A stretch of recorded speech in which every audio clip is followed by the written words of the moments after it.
Ladies and gentlemen, boys and girls, children of all ages, because too many people are online nowadays, right, Kyle? That's right.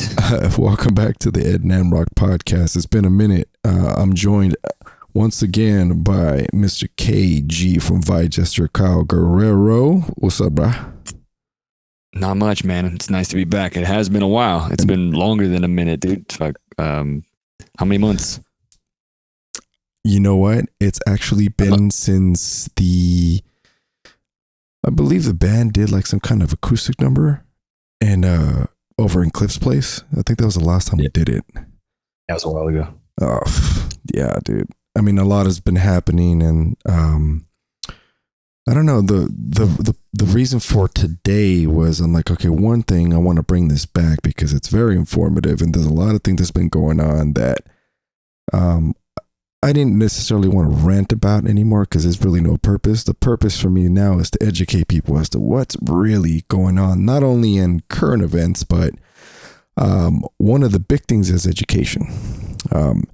As you know, I will now no longer work at this institution, which will not be named, as of Thursday, I was told today. So, that sucks, man. But I was really sorry to hear about. I know it was something that you had known for a long time, you know, so it's not like abrupt, but it's still extremely unfortunate for everybody who's involved with that, you know, facility and school system. Exactly. You know? And, you and I pretty much talk about different things, but I really wanted to get your retrospect on education in general, because you being also an instructor and everything, you'll probably but before we get into that, let's let the public know about. No, but I mean, that makes sense, because I was wondering, I was like, what is this going to be about? And you're like, I got to ask you some stuff. So I was like, okay, cool. Yeah. So because it's really relevant to what you do for a living as well, aside from being an artist and a musician.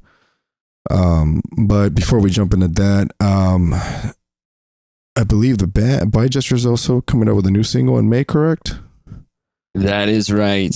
We got a new single called Colorblind that we're coming out with pretty soon. And I had the pleasure of tracking you guys, which is amazing. Yeah, so you know about it. Oh man, you're acting like you're not sure. Yeah, but maybe you're not sure about when it was coming out, when it was being released, but you definitely knew about it. As soon as I saw the flyer, I'm like, okay, well, there's a deadline set. This is good. All right, cool. Time to get rocking. So I'm pretty sure you like that. I made that last night. Oh, that's incredible right there. That's like, oh yeah, I just made this out of top ramen and avocado.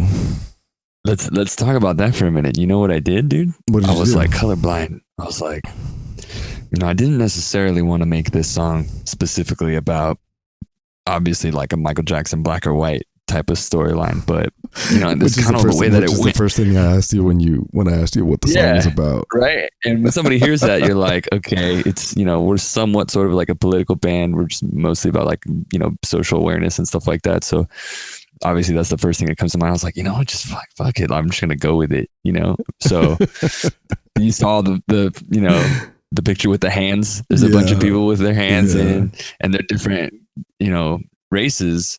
But the thing is they all have vitiligo, right? Oh, yes, so it's it's literally the Michael Jackson, or it's not his disease. He doesn't own it, but it's he was most famous for having it. It's a dermatology, dermatological, case. Dermatological case.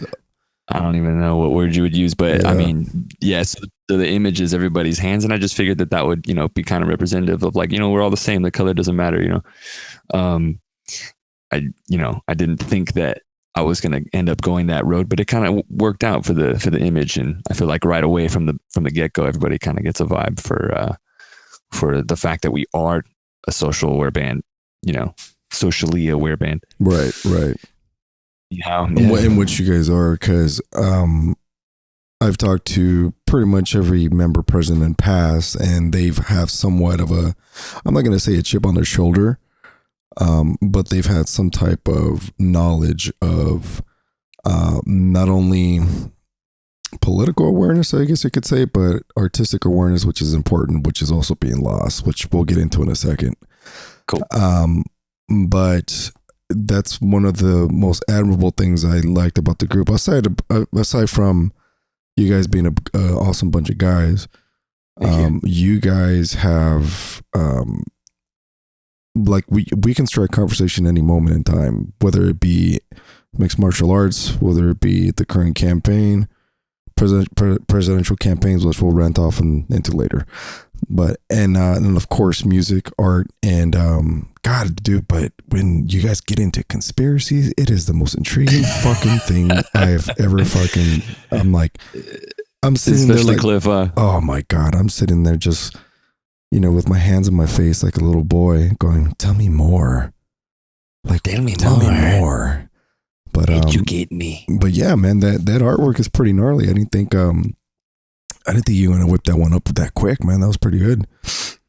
Thank you. When you're inspired, things just kind of fly and pop out. And thank God for befunky.com, because that's like the poor man's Photoshop, or whatever you want to call it, Adobe Illustrator, whatever's the going software these days, because befunky.com is free, man. And I just went on there and I'm using it like Cliff and I used to use Paint back in the day on freaking Windows Microsoft 95 Paint, right? So we were masters of that. That's the only way that we knew to do, graphic design or anything like that. Now these days it's befunky.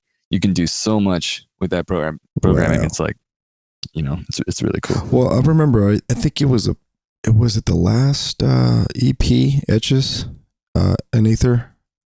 Yeah. You did, you drafted on befunky, right?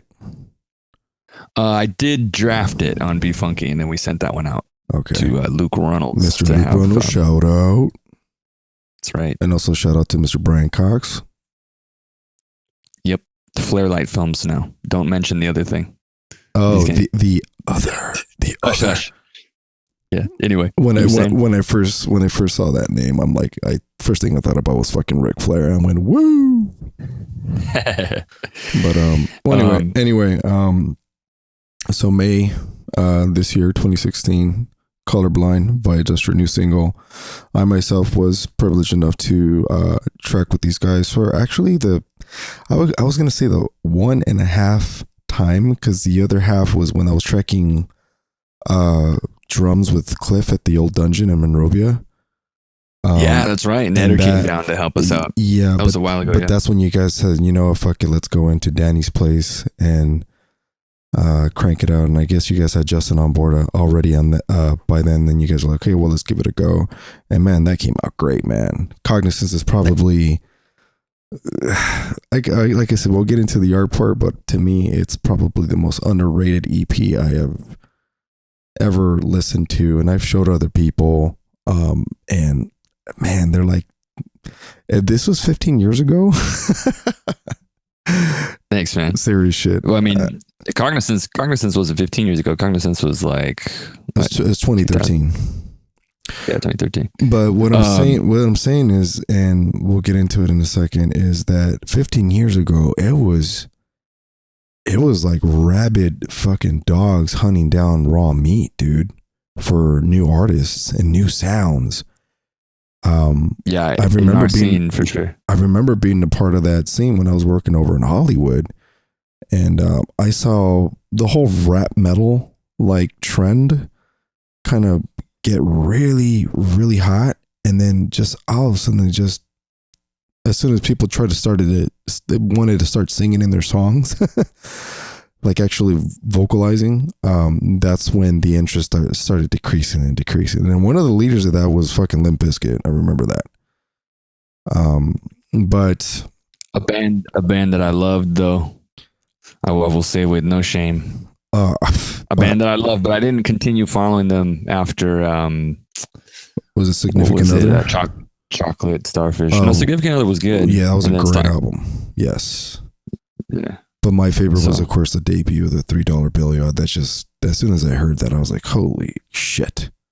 Yeah, I saw him perform on MTV, and Fred Durst, he's a great frontman, but it was Wes Borland's riffs, man, and John Otto's funky grooves, man. Holy shit. Yeah, I was like, what is this? That band was so sick, and I immediately went out and bought $3 Bill Y'all.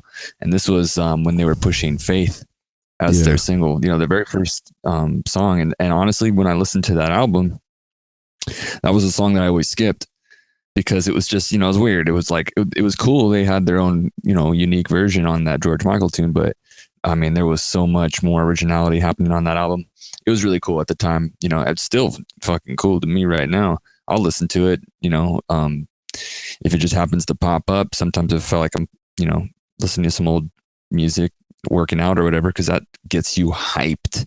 If you were into it back then, it was unique at the time. They helped to spawn a lot of other bands that were just basically con artists, ripping off what Rage and Limp and Korn had established with the hip hop rock thing. Right, exactly. But yeah, for sure. I respect them a lot. Well, I mean, that's God, man, that was just in a whole different era of like, it was like musical, I guess, assault is what I wanted to call it. I mean, that's the best way to describe it, because the music was really fucking aggressive. Yeah, it was raw. It was raw too. And I mean, I think vocalists are pretty aggressive these days. In the hip hop genre, they can definitely speak out about things, and they're coming out with music so often that they can keep it real fresh. They're always giving specifics of whether they're, taking jabs at other artists in their genre, or just, politicians or whoever, social things that are happening, exactly. Like yesterday, they'll put it in their song that's going to be out next week, so they're super up to date. But in the sense that we're talking about bands back then, it was more of an angst that like the whole culture felt. Exactly. I feel like, or at the time, things were a lot different back then. I don't know how or why, but a lot of the things have shifted to be more hip hop and pop orientated, and pop really has nothing to say. But in the hip hop genre, I think that there's a lot more of that aggression kind of still being heard. Yeah, well, what's also intriguing about the whole movement back then, I remember, I think it was MTV, they did, it was kind of like a little sizzle reel with everyone screaming and a whole bunch of different songs, right? In mid to late 90s. So it was kind of compiled, like they had fucking Courtney Love, they had Jacoby Shaddix and Papa Roach, they had Zach, they had Fred. It was just one scream after the other. I remember that shit and I recall it like daylight, dude. It was so crazy. And I'm like, then I see the Rolling Stone article, then talking about why is this generation so angry, and that was like 15, 16 years ago. And then I fast forward to today, and I'm like, fuck, man, like that's why I guess, I mean, I'm not musically hating on other genres, but the intent just kind of disappeared. But whatever, dude. This is a new generation of motherfuckers. But it's which brings me to why I wanted to talk to you about. Okay, so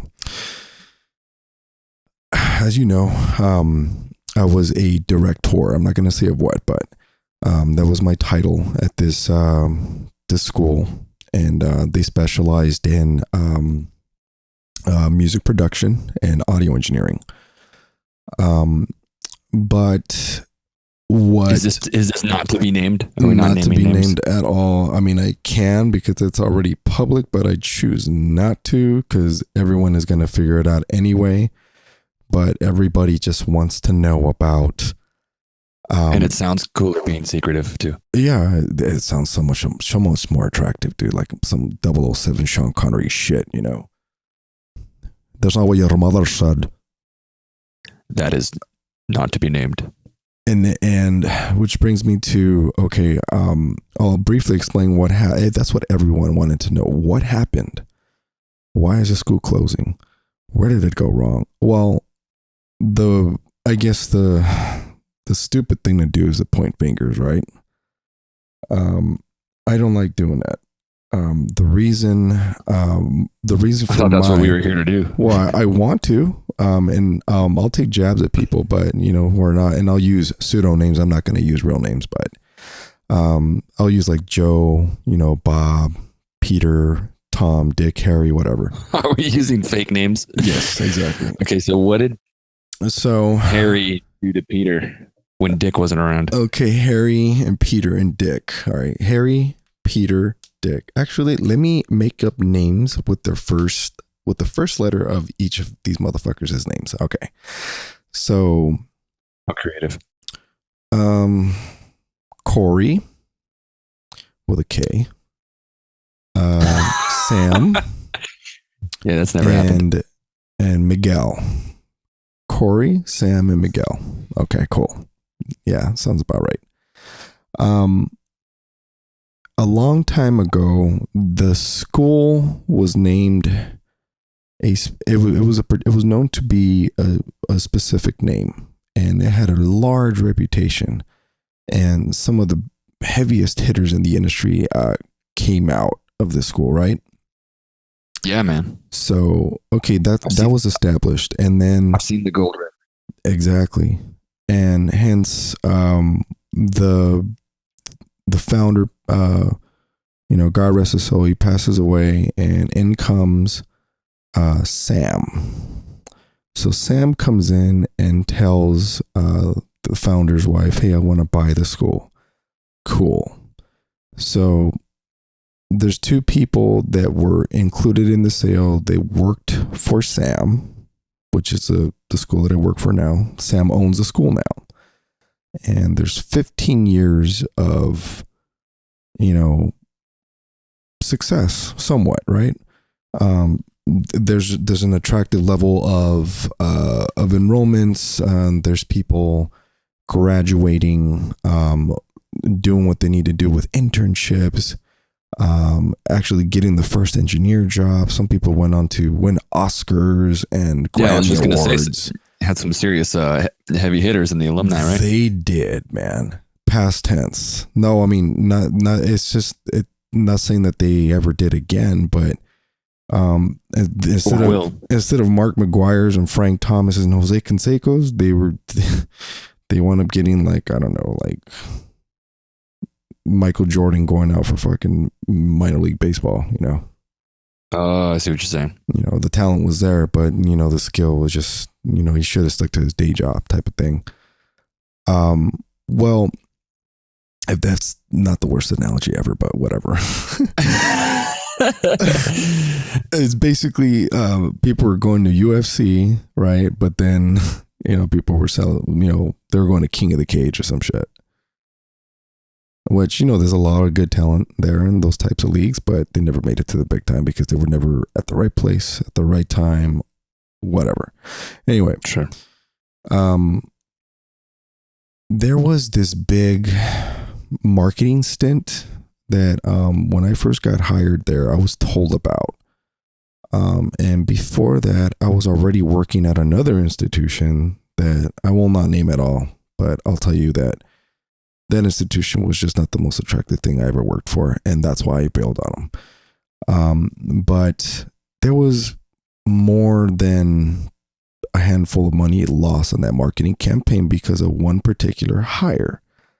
Okay, so the pothole in the highway was already set, so now it's time to patch it. But instead of patching it, what do you think they did?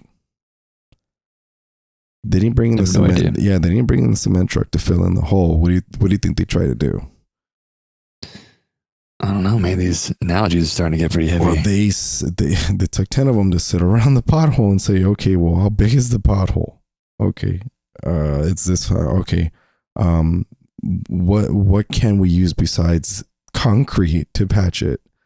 It took 10 of them to feed back and forth. So they were just. It's like, I remember seeing this political cartoon about politicians discussing climate change, and it's them underwater, sitting down in their fucking Oval So it's already too late. They realize that they're already fucked. Yeah, and who knows if that pothole, what this pothole wound up being is a fucking sinkhole. That's Jesus. What happened. And so it was too late. It's too late. They couldn't do anything about it. Pretty much. And where I came in was, they asked me, "Hey, Edgar, will you contribute to the marketing team?"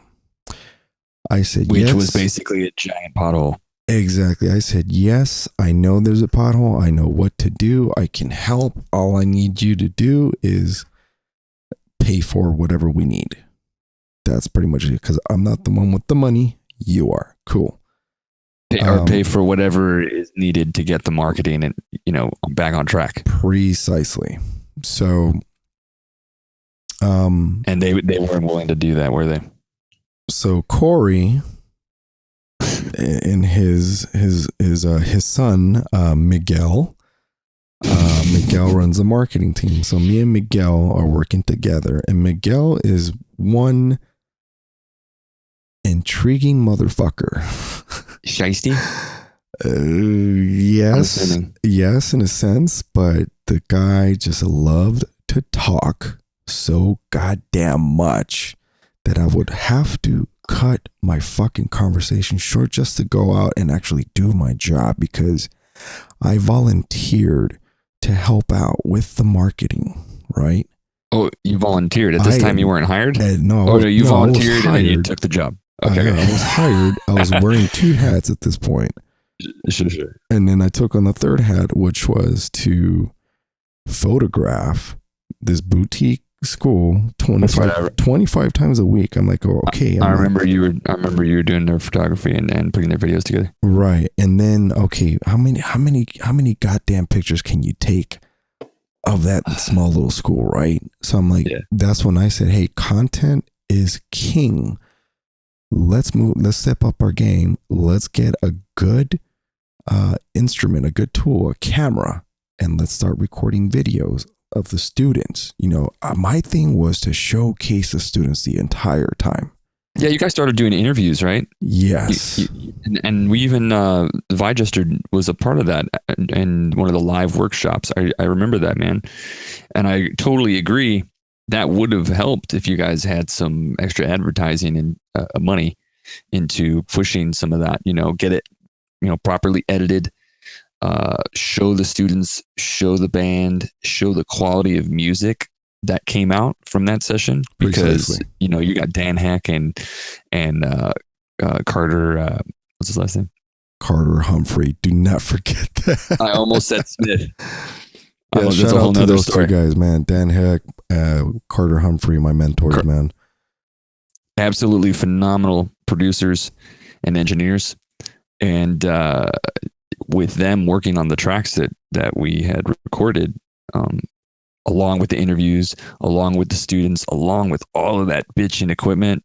Yeah, man, I'm sure things would have turned around.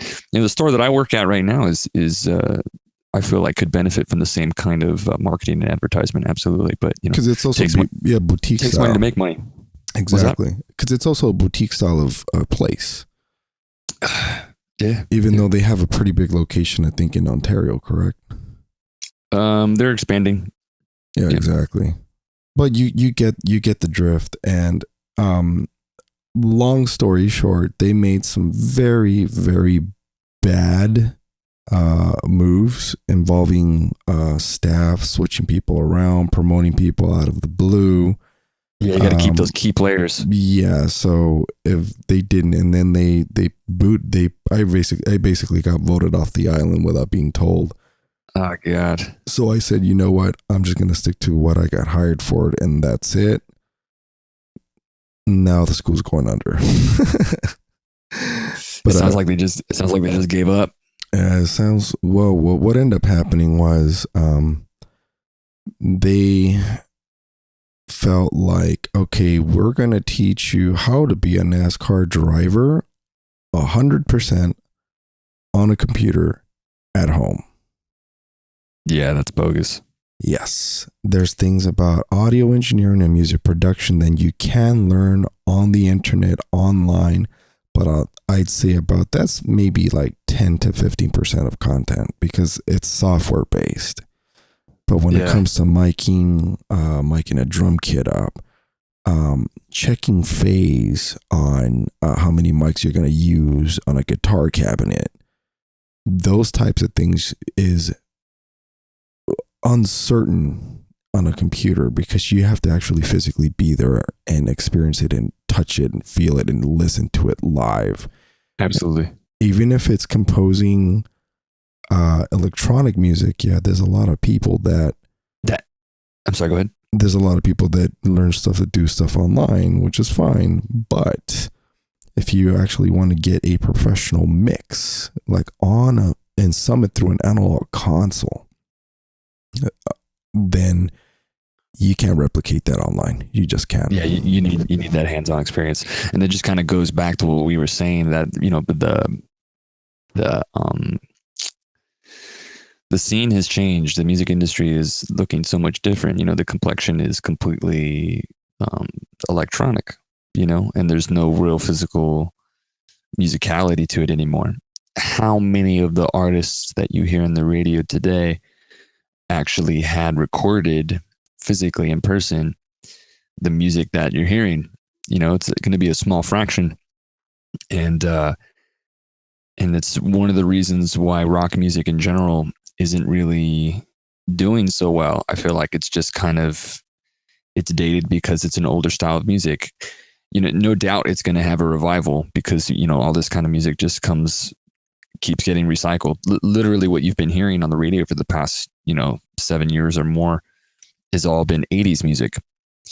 But since the grunge era, it was all rock style music, and into the early 2000s, and then the shift started. There's a lot of acoustic guitar, folk type music coming in, which is kind of interesting because that's never really been in the limelight. Right. But it's all fueled by that 4 on the floor, pulse that dance disco music has. So, it's kind of like there was a loophole found for folk guitarists and songwriters. Are like, as long as we can keep this kick drum happening, at 140 beats per minute, never make that stop, and we can strum this guitar and sing, and no one's going to know the difference, And a lot of that stuff is even electronic too. But you got to put it into perspective, man. It's like they had maybe the right idea if you think about the direction that the industry is going in, because how many engineers, or students, I should say, that were going to that school, that were trying to be engineers, how many of them were interested in live, recording, be it rock genre, folk genre, or whatever? All hip hop artists can get any sound that they want right off of a computer. There's absolutely no need for them to have a live drummer. I mean, unless they know drummers, or are a drummer. The only thing they have to worry about is properly setting up a vocal mic, and that is it. They're never going to need anything else. If they want a funky bass line, guess what? They got a keyboard that sounds exactly like it. If they want a funky guitar line, guess what? They got like loops and stuff that you can buy. And I'm not saying guess what? All this. All this information, but that's just that's the nature of the beast, and that's just for the music aspect of it. Because if we want to break it down into the other genres, right? Like video games and film, I just scored a 20-minute film completely on my computer. And to be totally honest, I don't like to admit it, but I even did most of it just with my regular computer keyboard pad. I have a keyboard that's, a standard electronic keyboard, a piano keyboard that plugs in MIDI, and I use that for certain parts. But everything else, my regular computer keyboard is set up in a way so that I can just get all my notes, all my chords, for the string section. I can do it all right here. So, where is the real draw for the owners of that company and that school to have a facility, a state-of-the-art facility with state-of-the-art equipment and state-of-the-art microphones that all cost money to maintain and to acquire, if 90% or even 80% of the industry is electronic, And that's where they decided to go a different route. I mean, and I threw in my 2 cents when I first got hired and told them about it. I suggested, hey, you should have some type of, beat lab or, EDM like workshop or something relevant, at least to draw them in, and then they can see the equipment. They can get, a short tour of the facilities, and, but then that's when the sales pitch starts, right? Yeah. And all that bitchin' hardware that they see when they go into you know, into your guys' studios, your many badass studios that you guys have over there or had, all that shit has been virtualized into plugins now. Right. All the hardware is now software. Right. And it's never going to sound as cool, but it sounds different now. But And it you know, it's not supposed to sound, it's kind of imitating what the regular hardware does to live Right. instruments, but now everyone's so used to it that that's the sound that they want to hear. And now when you hear the organic thing, it's like, nah, that's not quite enough. It needs to sound like this, like a machine. Yeah, it's because it's ones and zeros, you know, binary, and you know, software developers, they're basically trying to replicate what this real piece of equipment sounds like, and all the other characteristics, from, you know, the warmth of a compressor, to the color of a preamp, whatever. And they have to actually sit down and trial and error, basically go through all this amount of code on a computer and try to make it sound exactly like the real thing. The perk to us having that gear is, yeah, a lot of that stuff is now digitized into a plugin, and a lot of these students have used it, which is cool because they're familiar as to how the parameters work. And now they come in, and I'm like, cool, now you can physically patch this son of a bitch in. You already know what to do. Now you get the real thing. Like, it went from a pocket pussy to an actual chick, you know, an actual girl. And I mean, when you work with a real artist, that's what you're going to be doing. I mean, at least I should say at a real studio. Right. It's not to say that if you've got all the badass computer and software technology that you can't pump out a hit single or something. But I mean, in an actual studio, you know, paid for by an actual record company, you're going to have some hardware that you're going to need to understand how to operate. That's the bottom line. But until then, they're kind of just faking it. And in the, you know, music industry as it is today, it really is just about faking it until you make it, kind of a thing. Like, I take, for example, JESTER, you guys have some electronic elements with the band, and it's because you have a drummer that knows what the fuck he's doing. First and foremost, I mean, all props to Cliff. I mean, a lot of and aside from some of the colorful stuff that you do on guitar, I mean, complementary to the sound of JESTER is because you guys have dared to throw elements like that and keep it within a unique sonical end result. That's what I'm trying to say. Like, you don't just do it because you were following people. You were doing it because, hey, this just might add some flavor to what we're currently doing.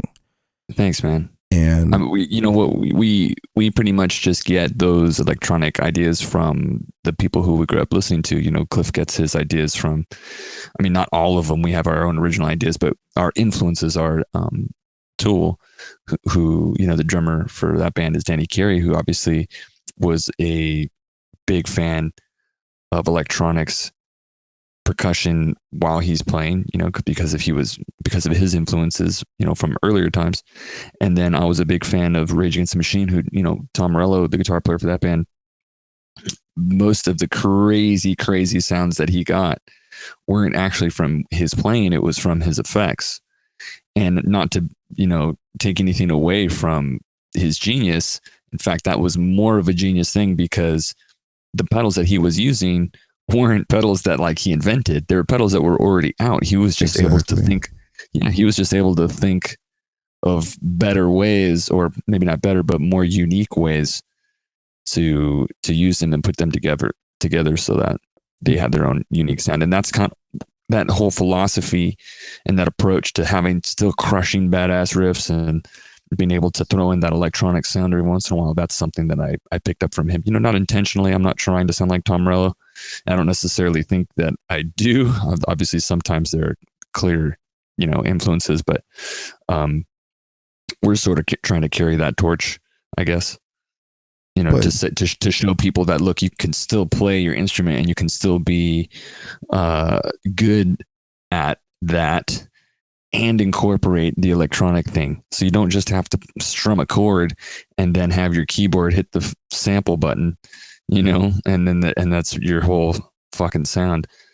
he's a prime example of someone who openly admitted, hey, I was influenced by DJs and early hip hop music. And I'm for sure. Well, the whole band's hip hop rock. They were the first, the first really successful band to pretty much only do that. You could say the Beasties Boys were doing it, but they were phenomenal. And they were a punk rock band before they went hip hop. And even when they were hip hop, then they still kept it within their punk rock roots. Yeah, it was mostly hip hop at that point, but they obviously did have the guitar riffs in some of the songs. But Rage was just always hard hitting rock, sick funky bass lines. But it was all natural. It was all just the three of them rocking out and Zach just laying it down on top. So very cool band. I really don't feel like there's going to be another band like them ever. No, and they're I don't know what I got to do to get them back in the fucking studio. God damn it. If I got to go buy fucking Tom Morello some new chest hair, fuck it, I'll buy it. Grow him in a jar. But see, this is the artistic part of the podcast that I knew we were going to venture into because of what I'm talking about. Which now brings me to my next, the next part I wanted to actually get your retrospect on, but okay, what I wanted to ask you and get your take on, yes, and this is where I really value your opinion because you are an instructor and you've been doing it for a long time. So obviously you're doing something right now. About 10 years, yeah. So you're 10 years strong and you know what works and what doesn't. And you've worked with several types of, not just kids, but human beings. From some dogs too. You'd be surprised. Dog knows. So my question to you was, my question to you is there a right way to get students to retain what they're being taught? And the reason I ask that to retention is because one of the main problems, and I call this a problem, it wasn't even an obstacle, it's a problem. One of the main problems that I saw at the school that I worked at is it was 1 year out, one ear out the other. They did not retain any of the data, any of the information that we would teach them. If it was software related or even setting up a microphone, for some reason they did not retain the information. Now you've been doing it for a while. I've seen the end result with your students, and you're doing something right, is what I'm trying to say. Thank you. So yeah, okay. Well, let me jump in. This is your time to elaborate, and go ahead and.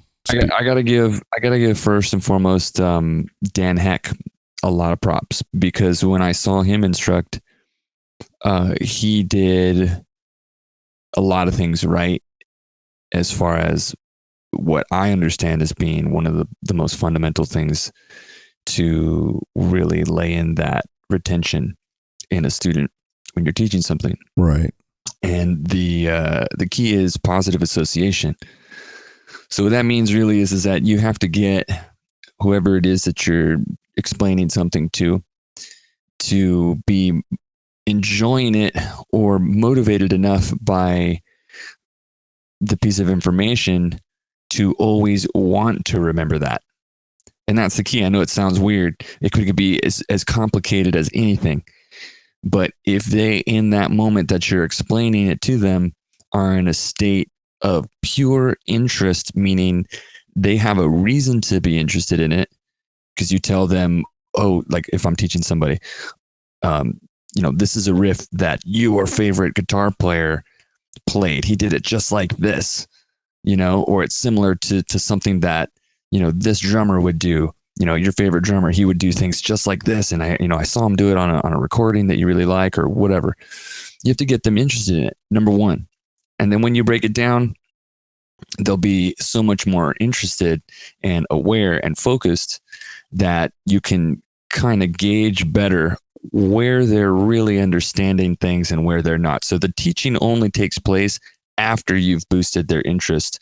And if you don't have their interest, you might as well not even bother teaching them because they're not going to fucking remember anyway. Right. So Dan Heck, I could tell is kind of a master.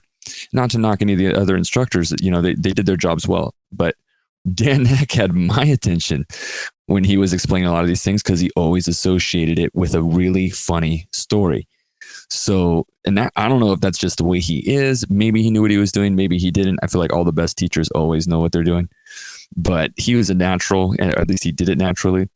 Every time I saw him teaching the class, he always had some funny ass story to be associated with the technique that he was explaining. And it was beautiful, man. I feel like I learned a lot just by watching him. So that's really the key. When you're talking about retention, you're talking about boosting interest prior to the explanation of whatever technique or piece of information that you're about to explain. Oh, I see.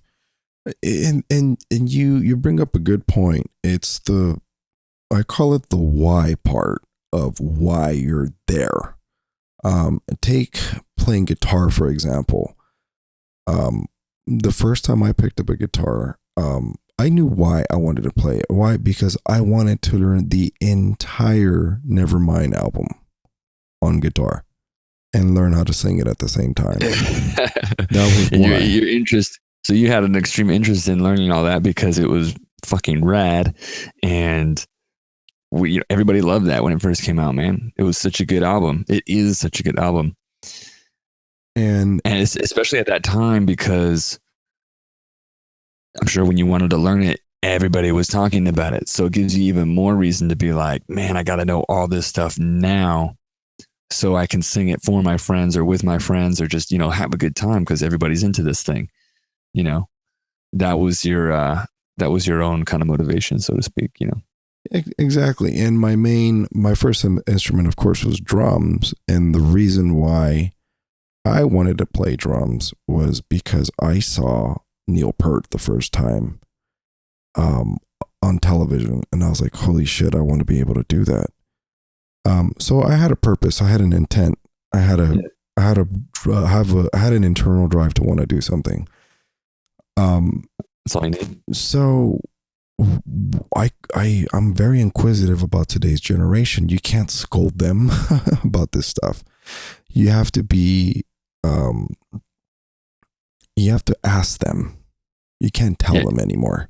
You kind of have to handle them with kid gloves, right? So yes. And I feel that right now, our generation, which is, we're not too far in age, but, obviously I'm a little bit older, but it's our responsibility from here on out, for our children's sake, to kind of bring back a little bit of that edginess back, because that's what I'm doing with my son. I'm not being a total hard ass, but I'm already shaping him to be, I don't want him to grow up like, I look at my kid brother who just turned 16. I'm very grateful and very lucky that he actually fucking listened to me when it came to art, when it came to school, when it came to sports, when it came to choosing either play video games or go out and get in trouble. He made the right choice. Which brings me to today's generation of youngsters. It's like, okay, why did you come to an audio engineering school? Why did you want to produce music? Is it because you heard it in a rap song and you wanted to take a shot at it, or you genuinely had an interest? And there were very few, I can count them with two hands, that I can trust in the studio. But it's a good point. It's a good point. Is it like, you got to decide, like, is this a hobby thing, or do you really want to make this a career? Exactly. Like, is this something that you want to do for the rest of your life? Precisely. And at that point, fortunately, they're paying a lot of money to find out if it's really something that they want to do. Right. And my point is okay, there's more to the world of audio, the world of sound, than just making beats, of course, and making music. You know this is very well because now you're working with television and film. Yeah. But if you're good enough at it, you can pretty much just be one dimensional. If you're good enough at it, if you got that drive, if you make the right networking connections, if you focus hard enough, the reason I'm branching out is because JESTER is having a hard time finding a market in Los Angeles. And, so that, I mean, we're, obviously we want to be, successful rock musicians, but, before anything, we want to make sure that we can be musicians, musicians, period. Not necessarily just rock musicians. We just want to be able to call ourselves, at the end of the day, bringing in our wages by making music, right? Exactly. Or doing something with which music. Is a smart thing to do, because with that much talent with all that talent that you guys have, it's almost impossible to be one dimensional. And you guys are seeing that now. And not only that, but for example, you collaborate very well. Like you collaborated with me on a track very well that I've never seen you do, and that's you pretty much learning a different martial art. I guess you could say it's kind of within your realm, but you just kind of gave it a shot. Like, oh, it's kind of what I do, but it's a little bit different. You got to be versatile. You got to cater to the song, and your style is a little different than ours. So I try to put different spin on what I usually do. Like, it's a very selfless and at the same time selfish cause, because I had this conversation with my brother. Like, sometimes it's not always about you, especially when it comes to music. And I was explaining, because he's a wrestler in high school, and I'm like, I told him, like, because he wanted to leave during one of his matches. He's like, can you take me home? And I'm like, but like in the middle of it? Well, right after he finished wrestling. And I'm like, well, why do you want to go home? Your teammates are still here. You need to support them. He goes, yeah, but I already wrestled and I lost my last match. I'm like, it doesn't matter. It's not just about you. I go, this is a team sport. He's like, you're here for all of these guys. I'm like, you're probably not, once you graduate, you're probably not going to ever see these guys again. And same thing, which brings me to this, and this is the stuff I was instilling to the students at the school, is that that's a beautiful lesson, though, by the way. Yeah, because that's cool, man. Play for the song, write for the song. Unless you're playing your shit in front of cats and dogs, it's not going to matter. You're performing, you're writing songs to make an impact in someone's mind. And if you've done that at least once, then you're doing something right. Yeah. But it just so happens that, you got bands like Linkin Park, like instantly influencing an ocean of people. That's fucking magic to me. Yeah, man. I got a lot of respect for that band. I didn't used to like them when we were, growing up, when they just first came out, and it was a sound that was rock and hip hop, but it just wasn't like, it didn't do anything for me. I was more, Rage, Limp Bizkit, and Korn, and then they came out, and it was good. I respected it. I was like, okay, they got their own thing. It's super difficult to right out of the gate, like how they did with Hybrid Theory, their first album, right, to right out of the gate have your own sound. Like, bam, nobody else sounds like us. And not only do we have a good sound, every single one of our songs is unique, but unique to us. So, they did something that is really hard for a lot of bands to do, in the same way that Rage did it when they first came out. Obviously, Rage was a big influence on Linkin Park, but they put their own spin on it. And they're still going strong. Their last album, The Hunter, is a great production. I'm not a fan of every song on that album. You're talking about the Hunting Party. Hunting Party, yeah. Yes, what did I call it? Hunter? Yes. It's a massive album. It sounds like a porno. So the Hunting Party. Yeah, great art, great production value, and I feel like they did a lot of things right with that album. So for a band that had started in the early 2000s in a genre that is super, typical early 2000s, they're still doing their thing, and it still rocks. I feel like they don't have nearly as many fans as they should these days, just because it's maybe their sound is kind of played out or whatever. But I saw them last October, at the end of October on Halloween, and they fucking killed it, man. They were so good. I was really impressed.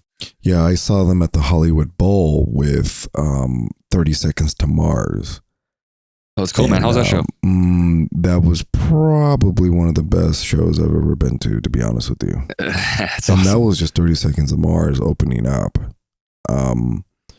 But that goes to show, like, okay, to me, music is still alive. Yes, the political side about royalties, sync licenses, mechanical licenses, all that stuff, that to me was a given. It was bound to happen because of technology. We saw that 15 years ago as soon as we saw Napster. But that should never deprive someone of the ambition to want to create art and display it, whether it be a painting, music, or trying to fucking pierce yourself in so many goddamn places and become a showcase, whatever. That's what I'm saying, that today I feel like, I don't know if it's just here, but there's not enough of that anymore, and it's getting more competitive because of that. I thought it would be the quite the opposite. Like, the more we got of that, the more competitive it was going to be. But no, it's turning to be the opposite, which is the most intriguing thing. Well, you want to know what I really think, dude? Oh, by all means. Let's just fucking go for it right now. Conspiracy theory alley. We're about to drive right down the middle of it. Let's fucking do it. You ready? It's time. I'm ready. Should we put up some kind of like a warning sign on this half of the podcast? Fuck this. This is uncensored. Uncensored bitches. Yes. This is what I think. I think the music industry has been hijacked, and it's not a conspiracy theory. It's literally fact, and it's something that was almost a matter of time. It's almost like, in general, like capitalism, people are going to find the best way to make money. But in this case, we're talking about making money in an art form when art is separate from money. Yes, you can make a profession from creating art, but you don't have to create great art and be a professional. Like how many countless of the greatest artists, painters, musicians of all time that we have on record as dying in poverty, or whatever. There's tons. Right. So they don't go hand in hand. But because of the nature of human beings wanting to create a machine and a system out of something that potentially has monetary value or can be rigged, right, people have figured out how to rig the music industry, and it's working really well. The bottom line is, and this is anything that you don't know, the bottom line is that there is a manufactured prototype of how to write a hit song, and they don't always know. They don't know what's going to be the best number one chart. It could be something that comes out of completely left field, like a band like the Mumford & Sons, which is just completely organic band that just found a great sound. Right. But guess what? After that became a great fucking sound, labels and record companies are like, let's start fucking finding bands that have somewhat similar sounds to this. Let's start cranking them out. Let's build them up. Let's do this. Let's do that. We're going to get our songwriters and say, okay, here is, because a good songwriter can write in any genre. They can take the mold and be like, okay, it's based on this song and this song and this song. We put these components together. Boom, give it to those artists, have them sing it this way, record it this way, sing these lyrics, and bang, you got a fucking industry full of garbage, music that doesn't really mean anything with bullshit lyrics, because Happy sells and The Weeknd sells and drinks, money, bitches, and booze sell. So that's why I don't know if you've heard of this, but you know the whole thing with Dr. Luke, that producer? No, what are you talking about? Okay, well, this guy is a renowned hit maker. Anything he takes on is almost guaranteed to go platinum. He's done Britney Spears. He's done, I think some of Lady Gaga stuff, I believe. Wow. And then he hit a bump in the road, and that was this girl named, you know that girl Kesha? Yeah, is she white or no? Yes, she's a Midwestern girl. Came out and, you know, dude, she blew the fuck up because she was working with this guy exclusively. Okay. And them out of the woodwork, she came out and said, "Hey, he's sexually detrimental." I'm like, sexually detrimental? I guess he told her that she's shaped like a refrigerator. And I know I really got those are just a lot of harassment. On my phone. He's known for like sexually abusing some of these artists or something like that. And he's never been caught, dude. He's like a Bill Cosby, apparently. And he goes up to bat with some heavy hitting lawyers. And guess what? He always wins, dude. It's the strangest fucking thing. And Kesha is not putting up a fight. She does look like a refrigerator.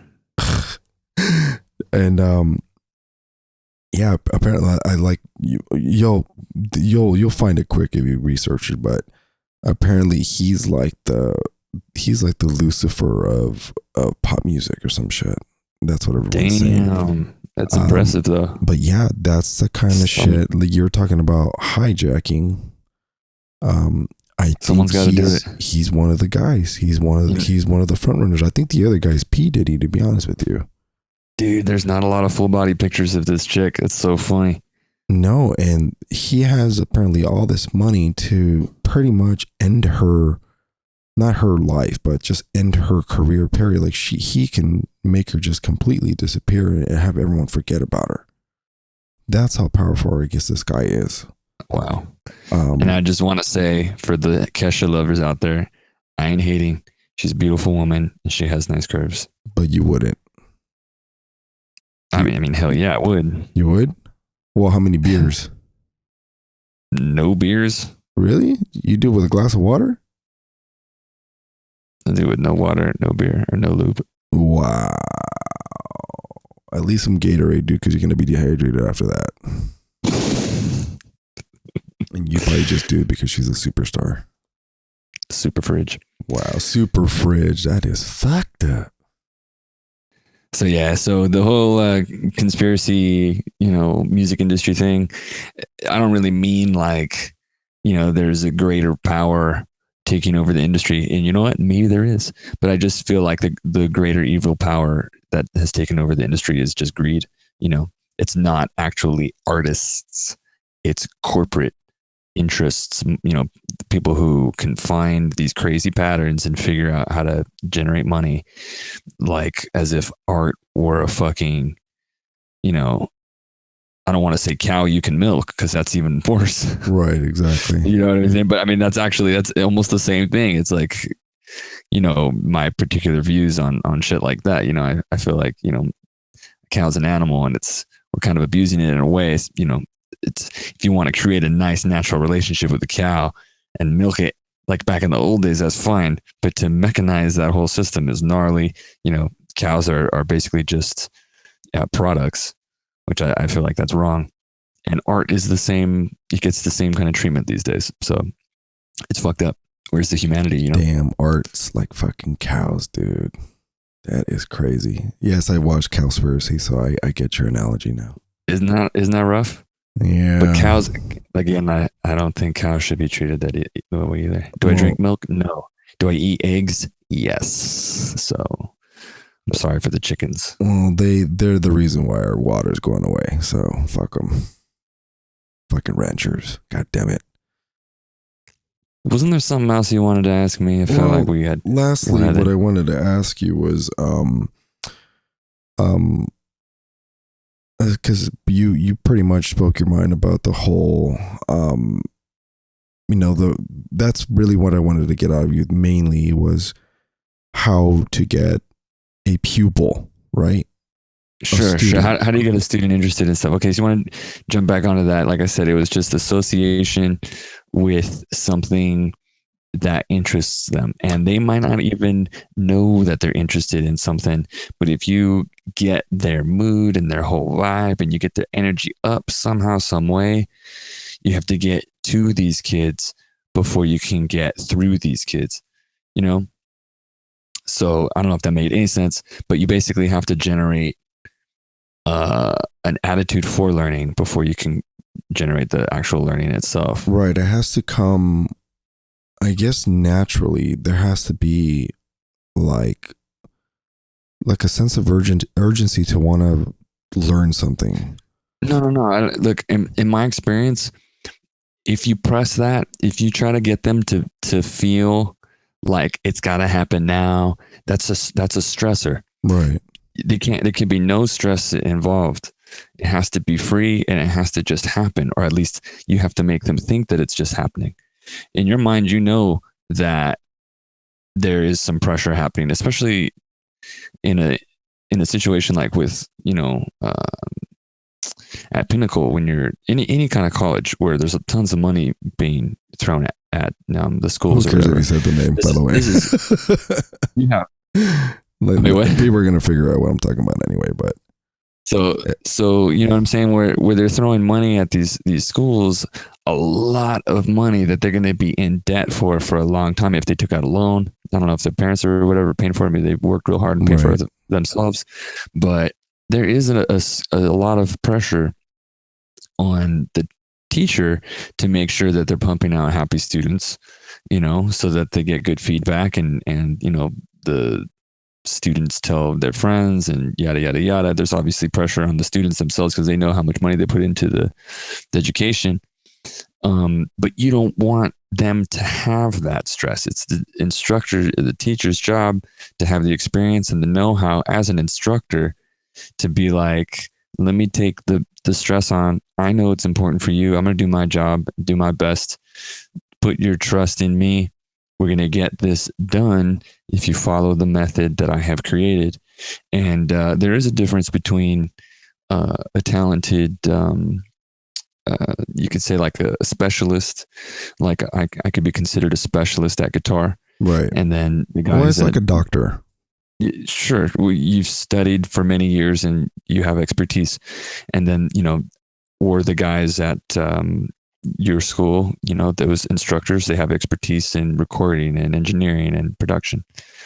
Okay. But that doesn't necessarily mean that they're good teachers, because unless you know the key things about how to get through to somebody and have something retain and how to get them coming back and begging for more, really, psychologically speaking, right, you're not really giving them what they're paying for. They're paying for education.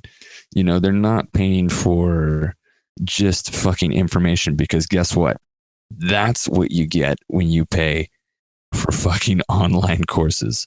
You're paying for flat words on a screen, information that's lifeless, that can't connect to you on a personal level or on a personable level.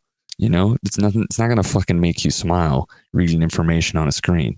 You're not going to laugh when you're reading a story about, how fucking Bobby stepped through a drum head when he was miking the floor tom or some shit, whatever. Right.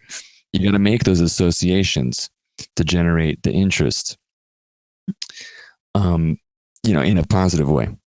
So it's my job as the instructor to understand that there's a difference between being good at my craft and being good at teaching. There's a completely two different things.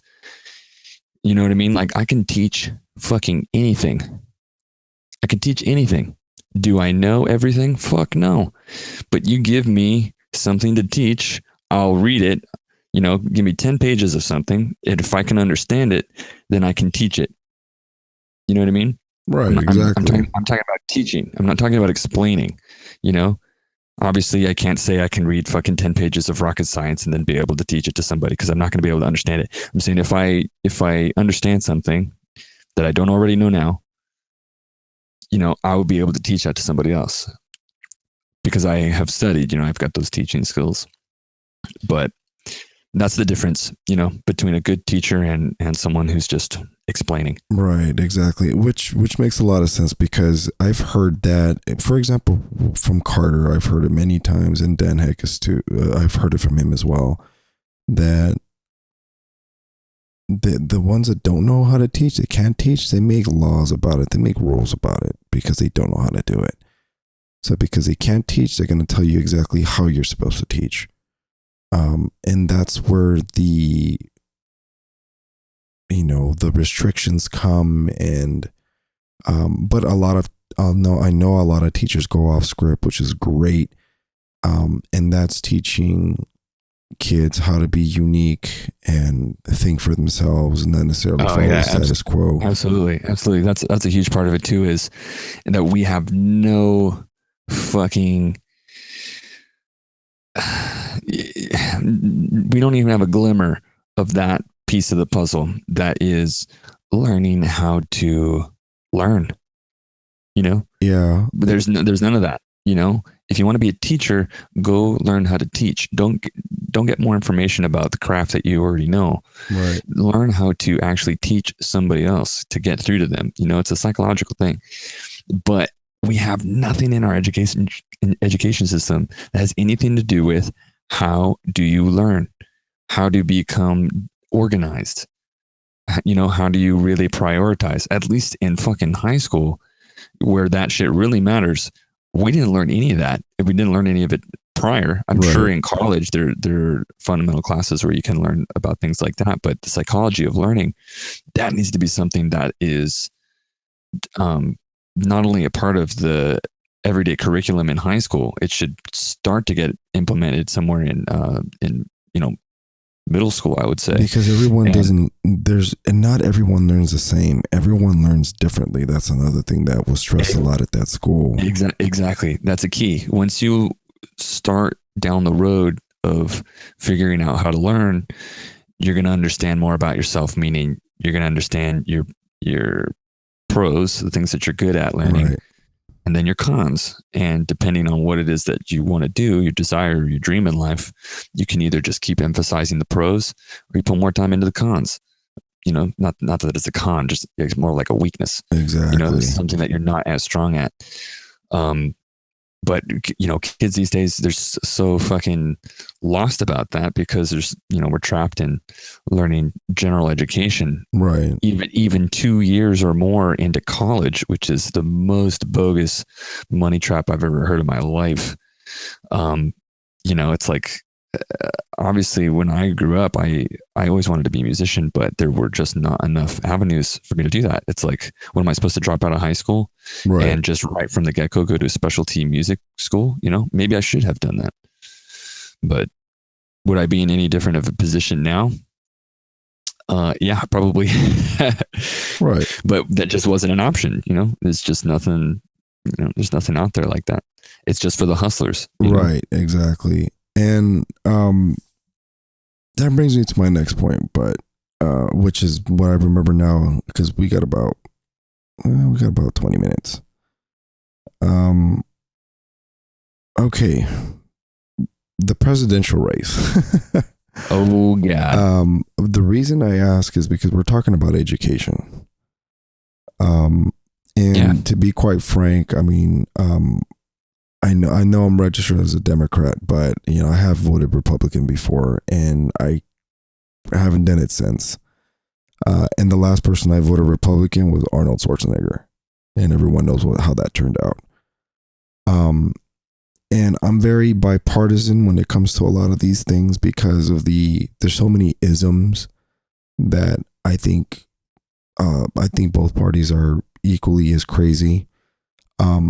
So I like to listen to both crazy people because sometimes they bring up both of those crazy people actually, crazy persons, should I say, bring up some valid points, and sometimes they do make some sense. So when it comes to education, however, I don't think the GOP speaks my language, man. I kid you not, the GOP right now reminds me of the Cleveland Browns. They fucking suck. they're just a circus act. And this guy Donald Trump, dude, like, why is he even running for president? And he's on top of the polls, which is amazing. They're trying to kick this guy's ass at a fucking rally. Dude, it literally boils down to what you said about education. You know, the people who are rooting for Donald Trump aren't educated enough about what he's saying, and the people who in the past have talked about the things that he's said in the past. It's just it's all BS. Who he is he's basically a money man. I mean, I hate to say it, but he doesn't care about anybody. He doesn't care about anything but himself, you know. And the only reason he's catering to specific people in this country is because they're his votes, and that's it, you know. So when I say that the people who are voting for Trump are uneducated, I mean that you can't see that someone who's making sexist comments, or, you know, because I saw a video of a bunch of women who were reading, like, real stoic and, you know, deadpan, reading all of the completely sexist remarks, some of them horrible, of what he has said, either just in his past or during this run. They don't know the history, and they don't know that they're not educated enough to know that someone like him, who is a what's the word? He's a conglomerate, that's for sure. Yeah, well, I mean, that's his business, but I mean, the kind of person, he's a sociopath. Oh, total sociopath. And he's just unreal. I just don't know how people can support this guy. It's the most. So the people that are going for him, they just don't know enough about the things that he said in the past, and that in a similar fashion of like Hillary Clinton, she'll just say whatever to please and get votes. You can't look at everything that's happened in the history of American politics and the way that it's run and the way that it's manipulated by Wall Street and the big banks and corporations, and honestly believe that he's going to do the things that he says he's going to do. He's not. He doesn't care. He's just saying things to get the vote. He doesn't give a fuck about anybody but himself and the people who are paying for his campaign. People say, oh, he pays for his own campaign. But yeah, he's getting tons of money from everywhere else too. You look at Hillary Clinton, and, you know, she's a Democrat and she says a lot of the right things, but only because she had to change her perspective, you know, to get back on the polls. She's changed the things that she's talked about for a very long time. And then you look at Bernie Sanders, who's been saying the same things since the Dr. Martin Luther King era, which he was an activist in full support of. So obviously I'm a fan of Bernie Sanders. I've never voted, but I'm going to register to vote for Bernie Sanders. Oh man, you have to vote. I know a lot of people I've never had a candidate who I even gave two shits about. And even if Bernie Sanders wasn't in the race, I would still make sure I voted to that Donald Trump, you know, so that I would vote against Donald Trump, because he's just all bad. It's just such a joke. It's such a freak show. And I have some people who are close to me who are voting for Donald Trump because he's protecting the interests of, you know, people who reach a certain income bracket, you know, so the middle class to upper middle class, I would say. And he's going to take care of that side of society. And most of that side of society, not all of them, but a lot of them are Republicans anyway. So there's this weird divide among people that don't want to have their, you know, wages diminished. So they look at a guy like Donald Trump, who's going to protect that, without thinking, you know, like, they work their asses off, no doubt. And they're going to be helping so many people by, you know, having a president like Bernie Sanders come in, right, and try, at least, because there's so many other powers that be in the system, try at least to help, you know, with the money that he's going to be taxing on the upper middle class, right, but especially the upper class, and dividing that among the poor. I mean, it's just like we can't honestly call ourselves a first world country with the kind of poverty that we have. Exactly. In this country. There are countries in Europe that are so well dispersed. The money is just so even. They don't have hardly any poverty at all. Poverty will exist everywhere. Absolutely. And so will greed. But when we live in the society that we do now, the way the government is, it's completely non-transparent, and it's completely controlled by money. It's the people who are, the average people who have no power but are still greedy, not wanting other people to have any of their money, or not wanting to share and support. That's where we have to start. I'm not saying we have to start from the upper middle class and taking their money. I'm saying we all have to share something. Yeah, this is, for example, I have this friend of mine who I used to work with. He said, okay, because I support Bernie, he made a statement saying, so don't strive to be super successful is what you're saying under Bernie Sanders. He said, yeah, that's what the American dream is about, limitation, shaking my head. And I replied with, okay, because I know what democratic socialism is and how it works, because it's worked and it's actually saved a lot of people right now in this country. I told him, hey, we need democratic socialism. And the reason why, because everyone wants to know why do we need it? I'm like, because there's a trend of worshiping greed. I'm like, it's no longer about success anymore. Because true capitalism was lost decades ago, as well as the American dream. The American dream was lost a long time ago, if you ask me, man. And I live in now, I see with my own eyes, I've been in education and corporate retail and other corporate jobs, and it's all bad, dude. Something needs to change now. And because I said that, he replied with, and he took the words right out of my mouth. He said, I'm sorry, but after next year, I'll be making 250,000 plus. And I didn't work my ass off, struggle and go through trials and tribulations to help people who won't help themselves. And sure as hell didn't help me.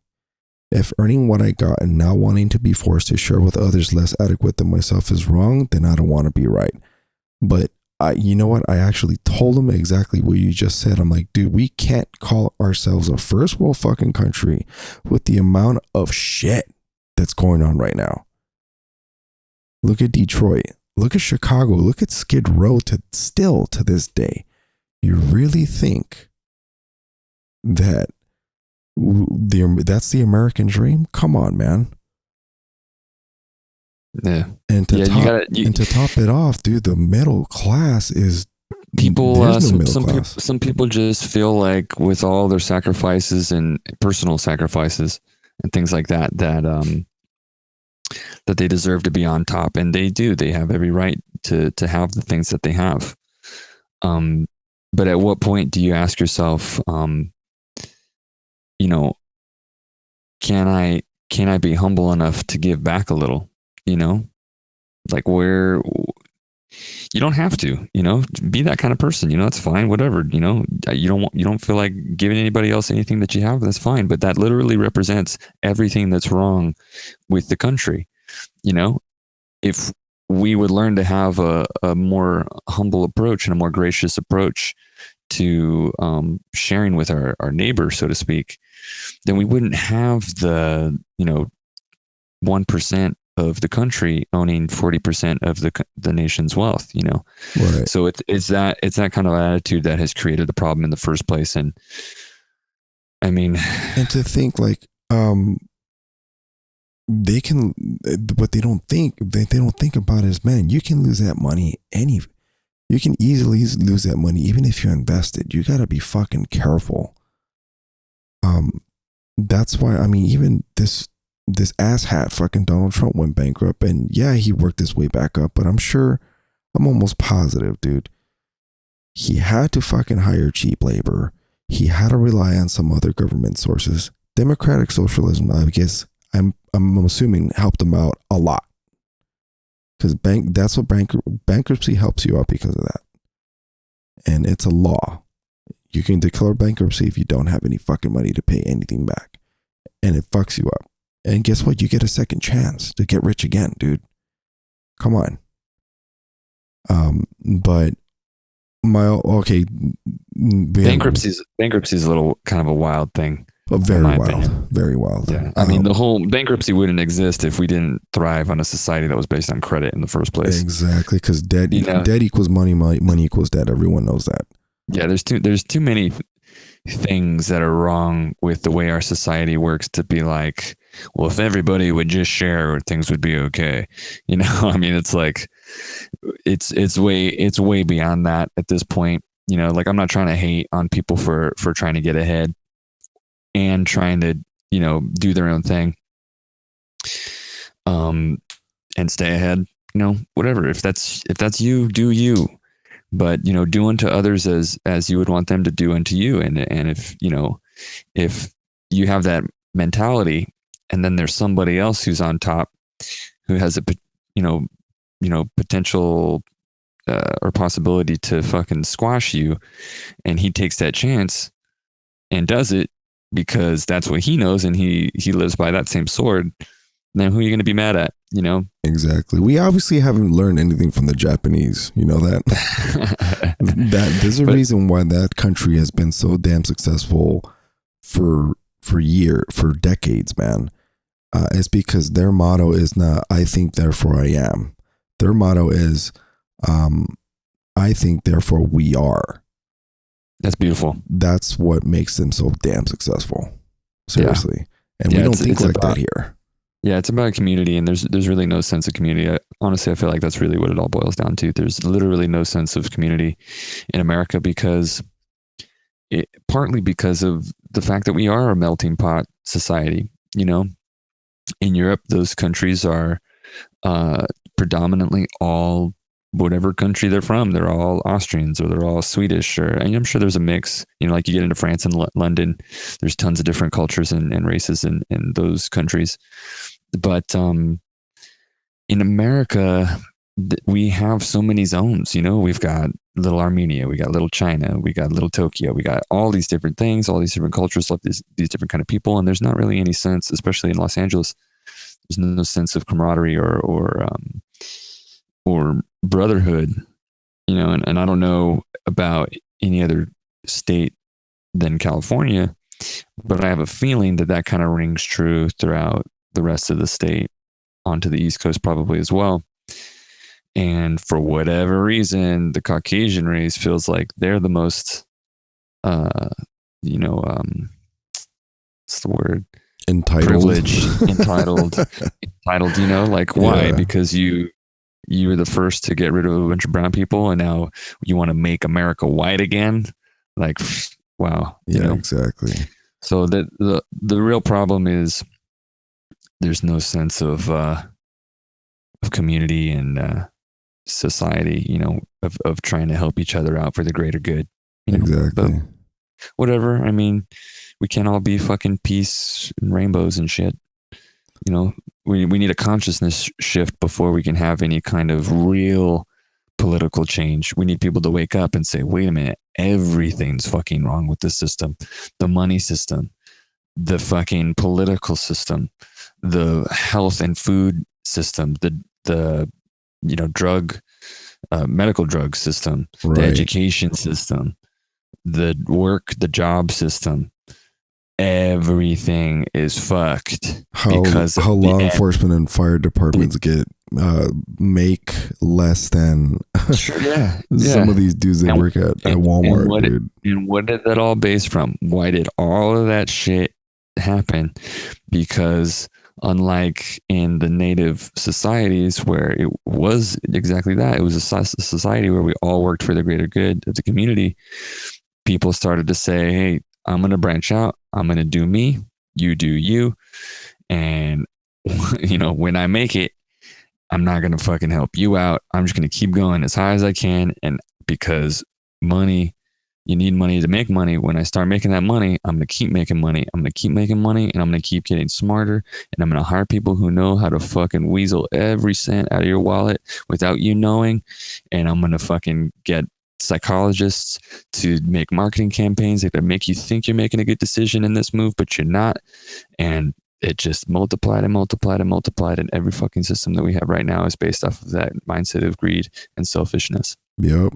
So we're running out of time here, but who is going to win the presidential candidacy?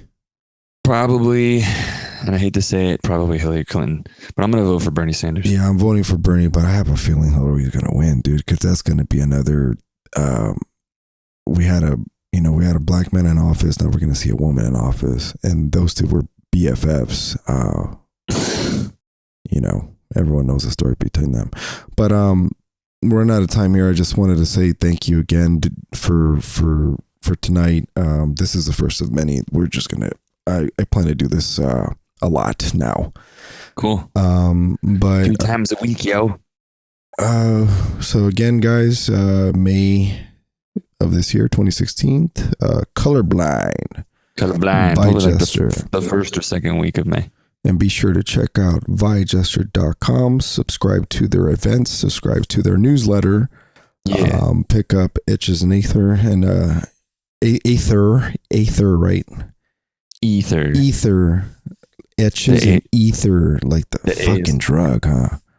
The A is silent. Damn. So Etches and Ether on iTunes, Google Play, Spotify, but help a brother out and buy the album on iTunes. There's also Cognizance on iTunes. Be sure you guys check that out. And check them out on YouTube. They have they got 2 videos, right? Players of Paradox and, of course, Meridians. That's out on YouTube. Check that out. And again, this is Ed Namrok, Ed Namrok Podcast with KG, Kyle Guerrero from JESTER, signing out. Thank you, Namrok. It's always a pleasure. Y'all motherfuckers stay cool, and we'll see you next time.